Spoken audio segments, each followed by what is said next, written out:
Okay. Ready? Okay. Now we're going to start our part 2 with Jewel. The title is Living with Our Personality Type. Welcome, Jewel.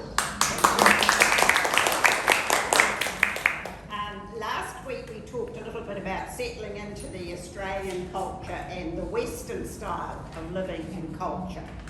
And so I just was building on that today to think, how does our personality tie into whether we're operating from more of an Eastern or a Western type worldview. Down the bottom here I've said, when this study of personality is realised, it's easier to relax and to know why people act in a certain way. And some of you have got teenagers, and my oldest grandson and even my 2 granddaughters in New Zealand, that you can have really outgoing kids, or you can have kids that are quite shy, but their gifting is probably more in the arts, or being a merciful person who likes to perhaps go into nursing where they can look after people. So the personality types is quite interesting, and a lot of the time you don't really get to study it till you get to university. So sometimes I think even as parents or grandparents we can say, hey, God made you the way you are, you're beautiful, your personality is just special to you. So I saw this little definition. It said personality is what everyone sees us on the outside. Character is what we are on the inside, our heart and our beliefs. Character is how we live when no one is looking. So some of the qualities that you see of good character, which we all know and take for granted, but they don't particularly mean it's your personality. So you can be honest, you can be patient, you can be respectful. Some of these things you have to develop, because I know with my husband, he can be quite quick to react. He's had to learn not to react quickly, but to be respectful of listening to the other person's point of view. So I think as adults we start to learn those kinds of things, and that's our character. But I thought it would be good to look at the different giftings that we're really born with and we develop as we grow in our lives. So there's 2 categories I've mentioned here: the speaking gifts and then the serving gifts. So I guess because I'm a school teacher, everyone says, well, you've got the speaking, but that didn't come really naturally to me. It was something I really had to develop.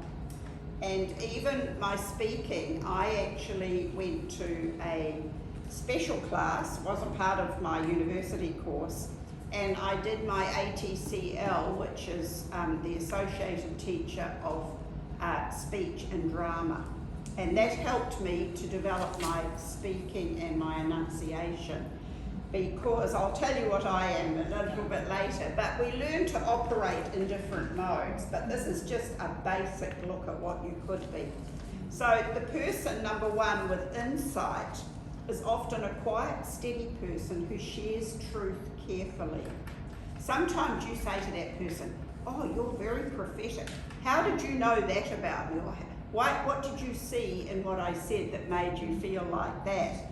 And I've put here an example that we shouldn't perhaps use, but you might say to a child, see what happens when you're a naughty child, where someone from the more gentle strain, the merciful person, would say, darling, just leave that till later, we'll sort that out later, you know, so you have more of that tone and that carefulness. And I know young mums and even nanas, you do overreact at times and you have to come back, but that's the person with insight.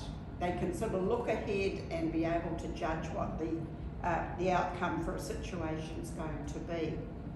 And then the second person, the teacher, is strongly motivated to search out meaning and cause behind a philosophy.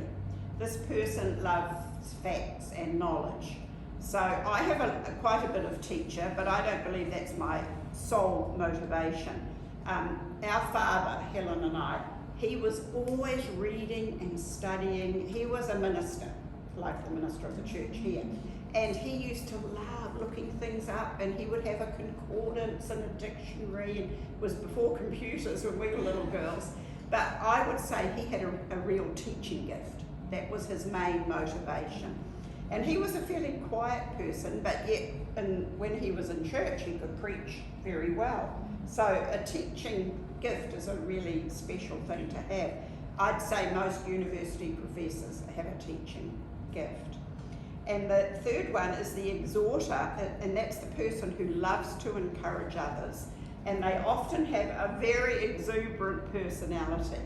So you probably can think of friends who they can walk into a room and almost light up the room because they're very outgoing, they're very encouraging, and they love to see the good side of most things. It takes them a long while to see, well, that's not such a good way to go.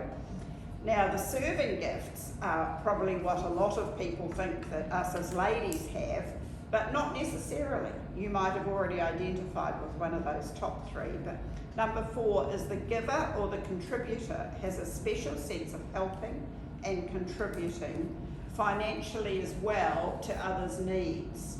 So we sometimes hear of a very generous businessman who will give, even $10,000 to help a family get started in a family home. So they have a special gift of giving. And so that's a wonderful gift and a real help to people in need. The second one is the facilitator, who loves to organise, set long-range goals, and helps groups or people be more effective. So a facilitator is a great person to have around. Yes, I think Tina might know about that gifting. Sometimes, this was an interesting point when I read online a bit more detail about the gifts. Sometimes this person's office may be a little bit cluttered. Maybe it's your kitchen, maybe a little bit more cluttered, but they help others so much. They're often too very good salespeople, so they're able to put a point across, and that's why it's a facilitator. They're very good at what they do there. The server enjoys giving assistance to others and supports them in hands-on, practical ways. And number 7, I consider myself more the mercy motivator, because I'm usually in a group, especially I suppose in a church ladies setting, because I lead a lot of things at my church with ladies, but I like to look at ways I can help people through a situation. I haven't put it down here, but when we first heard about these giftings and they started to become quite prominent, there's an example of a hostess walks into a dining room or a lounge room with a beautiful cake, and the person trips over and the cake goes on the floor. And we're all going, oh no. So how would these giftings come into play when someone did that? So the server would say, don't worry about a thing. I'll go get the vacuum, the brush and shovel, and I will clean up. The mercy person would put their hands on their shoulder and say, don't worry dear, it's all going to be all right. If you'd seen the brick on the floor, you wouldn't have done that. So that's that person. The giver would take out his wallet and say, look, here's $50, go and buy a new cake. So you can see how the gifts work together, and you do develop some of these as you get older and as you start to move along.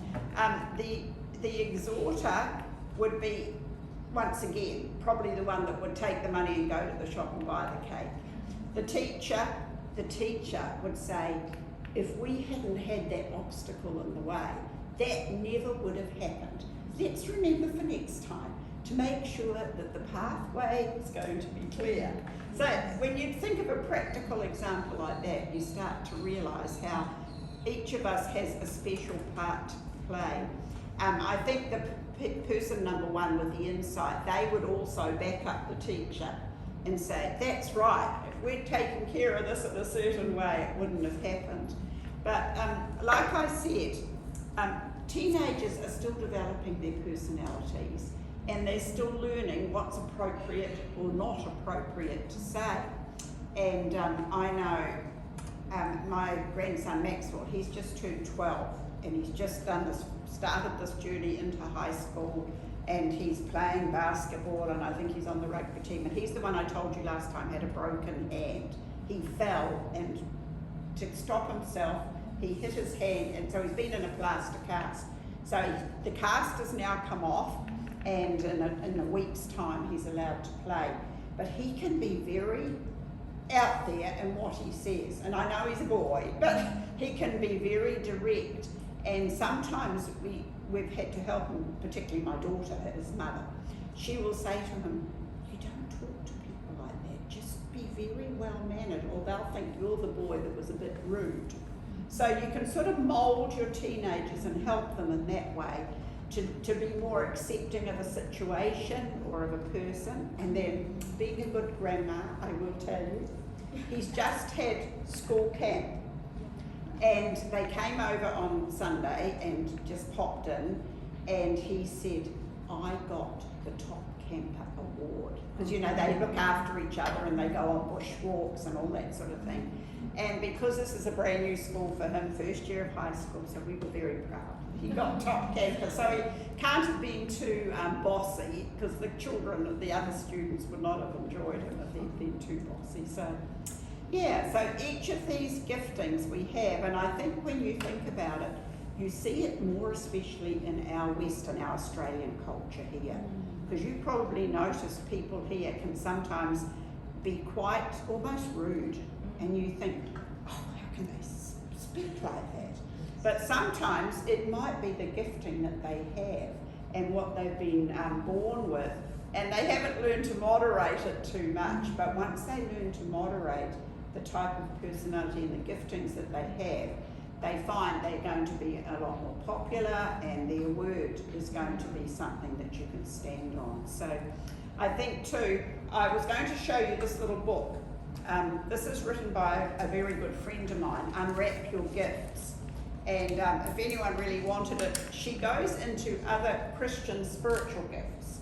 So the Bible talks about other giftings you can have, and some of them are tied up here with the mercy motivation, but she also talks about what are the other giftings, that even Paul talks about in the New Testament. So I got some of it from there. If you've done university, there's a personality quadrant, and you make the squares, and you from what you answer of the questions you fit in. Briggs and I think it's Briggs and Stratton is the big one, isn't it? But it's an interesting study. It's a lot of fun, but it also helps us in our own lives and helps us with our children. So thank you for today, and if you have any questions, just come and ask me. Yeah.